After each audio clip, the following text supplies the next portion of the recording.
طبعا احنا قبل الحرب يعني قبل 11 سنة يعني كنا عايشين بسوريا، حياتنا كويسة وأمورنا ممتاز، يعني ما احنا لا بحاجة لجوء ولا بحاجة مساعدة من أي إنسان آخر، لا من دول ولا من منظمات ولا من أي شيء. بس صارت عندنا الحرب واشتدت الحرب أكثر، كل ما زالت اشتدت الحرب أكثر ضاقت يعني الدنيا في الشعب هناك. صرنا نحاول نطلع، الناس تحاول تهرب، الناس تحاول تغير مكانها، صرنا ننتقل من مدينة إلى مدينة ضمن سوريا. صار حرب اليوم في هذه المدينة، انتقلنا على مدينة أخرى، لحقتنا الحرب ثاني مرة على المدينة اللي رحنا عليها، ننتقل إلى مدينة أخرى. قررت أترك سوريا، طلعت على تركيا، قعدت شهر في تركيا. ما عجبني الوضع في تركيا عشان ما كانوا يعطون حق اللجوء يعني مثل باقي الدول، فخرجت قررت أطلع على ألمانيا. من هذاك المكان طلعت من تركيا تهريب بالبحر على اليونان، من اليونان على مقدونيا،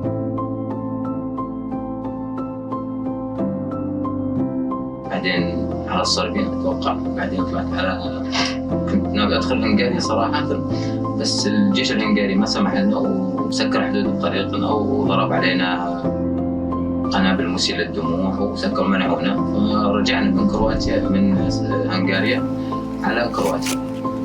من كرواتيا دخلنا سلوفينيا، بعدين من سلوفينيا على النمسا، ضلينا يومين بالنمسا، بعدين طلعنا على ألمانيا. رحت هناك جلست، أعطوني حماية مؤقتة يعني مو لجوء كامل، حماية مؤقتة فقط، يعني ما يحق لي إني إلا مشان عائلتي بشيء. ونفس الوقت كانوا عائلتي في سوريا في المخيم موجودين.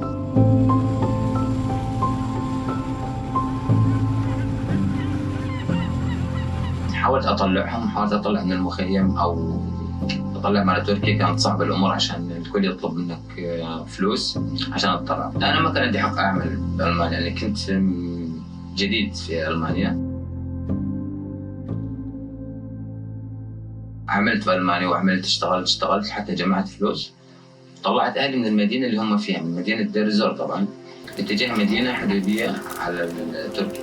هذه المدينتين، هذا المدينة اللي رحنا عليها هي فيها داعش، والمدينة الثانية فيها الأمريكان والأكراد، فالكل متقاتلين يعني بين بعضهم. احنا لازم نخرج من هذه المدينة المدينة الثانية وهم بالنص في حرب.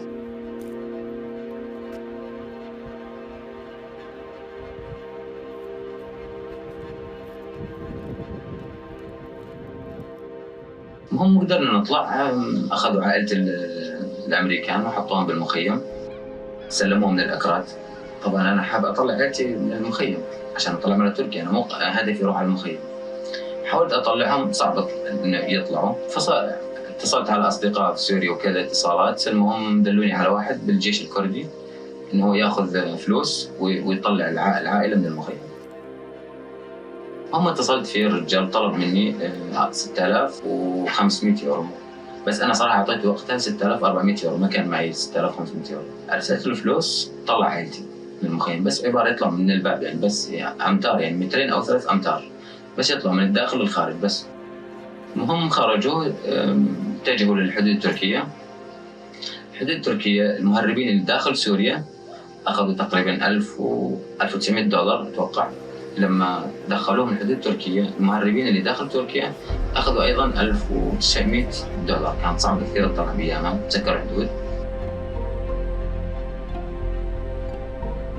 وصلوا على تركيا، أنا موجود بألمانيا بهذا الوقت. رحت على الدولة الألمانية، قدمت أن أنا عائلتي في تركيا وكذا وحاب أطلعهم ويجون عندي على ألمانيا وهالشيء، ما أعطوني أي إجابة. كل ما تخلص سنة حماية مؤقتة يجددوا لي حماية ثانية مؤقتة بألمانيا. طبعاً هاي السنة المؤقتة ما يحق لك تطلب لك شمل عائلتك، ما أعطوني حق الجوء كامل صراحة. هم آخر شيء مليت من الموضوع.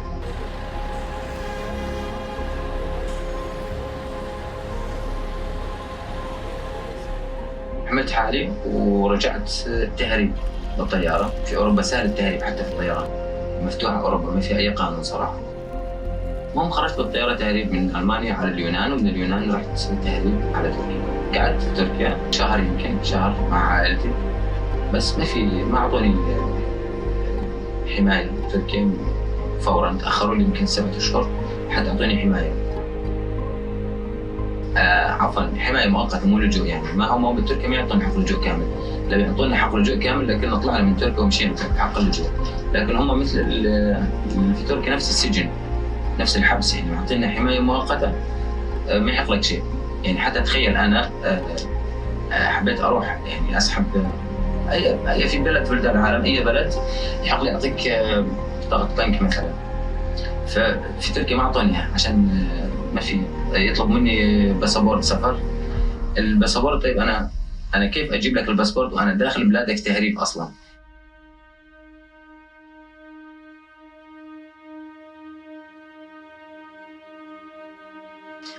بس ما عندي حق ابدا. يعني انا البطاقه اللي اعطوني اياها، البطاقه اللي اعطوني بطاقه اللجوء هذه هي، راح اخذ الرقم عشان ما تبين واضحه، بس هذه ما تخولنا لاي شيء. يعني في عندكم ببلادكم بالبرازيل او في عندنا احنا في سوريا عندنا البقر يحطوا باذن البقره رقم، يعني علشان موضع او علشان رقم يعرفوا هذه البقره، هذه نفسها يعني بالنسبه لنا هذا نفس رقم الحيوان هذا الموجود، ما يخولنا لاي شيء ابدا، حتى لو ولا شيء زيت عادي.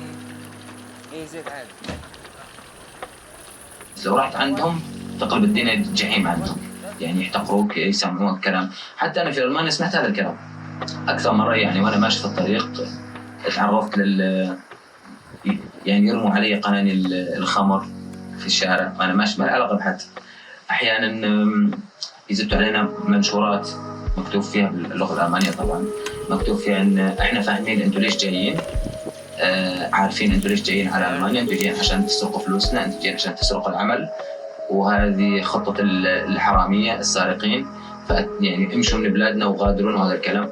حتى اني مره شخص الماني شافني بالطريق وناداني قال لي انا مستعد اعطيك الان 20,000 يورو بس تغادر المانيا، يعني اخذك انا احجز لك تكت بالطياره واعطيك 20,000 يورو واصعدك في ايدي بالطياره، ما ترجع مره ثانيه، انا جاهز اعطيك.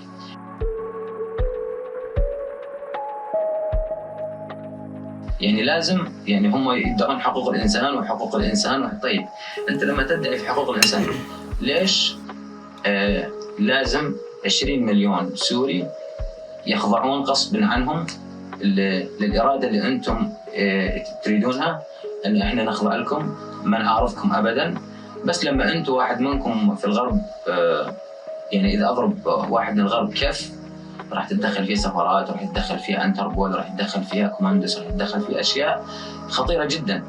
بس احنا لما ينقتل كل يوم 1000 طفل من الغاز الكيماوي وما في دليل ابدا لحد الان، ما في دليل عند امريكا لهذا الموضوع، غريبه يعني مو منطقي. امريكا قدرت تدخل على سوريا وتطلع منها 1000 طن من الكيماوي من مدينه حمص، بنفس الوقت كانت مدينه حمص محاصره ما يدخل عليها الخبز للاطفال. يعني كيف قدرت امريكا تدخل تاخذ الكيماوي من حمص مدينه حمص وما تدخل لها الخبز للاطفال؟ اتمنى بس من العالم كله يفهم هذا الكلام